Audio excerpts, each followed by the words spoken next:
Primeiro a gente morre, depois a gente vive. Eu sou Alexandre Robles e eu tenho uma mensagem para você. Esse é um grande paradoxo da existência, porque pra gente, no nosso olhar humano e histórico, tudo primeiro nasce para depois morrer. É óbvio, você nasceu e você só vai morrer um dia. Mas, para as realidades espirituais, existenciais, sobrenaturais e quânticas, para aquilo que nós somos para além do corpo e da matéria e do que é físico e do que é histórico, para aquilo que habita as regiões transcendentais e infinitas que nós não alcançamos normalmente, mas que podemos de modo sensível acreditar que existem e pela fé acreditar que são reais, nesta realidade que é muito maior do que o nosso tempo e a nossa vida, tudo primeiro começa com morte para depois ter vida. O universo começou com morte para depois haver vida. O Evangelho vai afirmar categoricamente para aqueles que têm fé de entender além da sua própria lógica que tudo foi criado a partir do sacrifício. Primeiro Jesus se entregou na eternidade por nós para depois criar todas as realidades que existem. Primeiro a morte, depois a ressurreição e a vida. E isso pode ser observado para quem tem fé nessas realidades espirituais, pode também ser observado nos processos naturais da existência.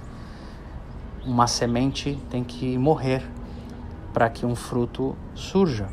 Essa é inclusive uma explicação do próprio Jesus Cristo, que diz que a gente tem que viver a vida como quem entrega, como quem se sacrifica, para poder ver coisas novas nascendo e surgindo. Essa é a ordem espiritual da existência. E ele usou essa mesma afirmação, essa parábola da semente que cai ao chão e morre para que um novo fruto surja. O sêmen se morre, sai do que é vivo do corpo para poder gerar vida num outro corpo. Primeiro morre, depois ressuscita. A mensagem do Evangelho é: carregue sua cruz, morra para você mesmo, para que você ressuscite em Jesus. Por isso que é tão importante a fé na ressurreição. Por isso que Jesus Cristo fala que aquele que crê nele já passou da morte para a vida e ainda que morra, não morrerá eternamente, mas viverá eternamente.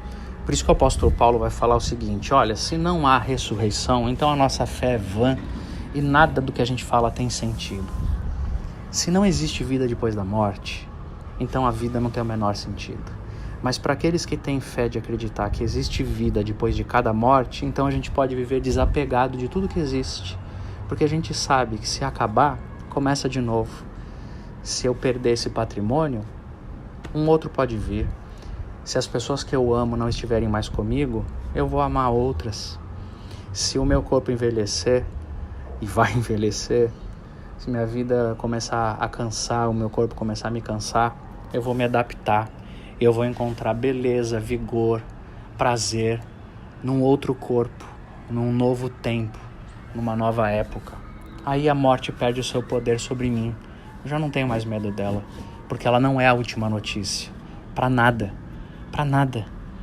Nem para aquilo que eu tenho, nem para aquilo que eu faço, e muito menos para aquilo que eu sou. Porque eu sou eternamente ressuscitado por Jesus numa dimensão que eu ainda não cheguei, mas que eu sei que é mais real do que isso que eu estou vendo aqui do meu lado agora. Que Deus nos liberte da morte e do medo da morte.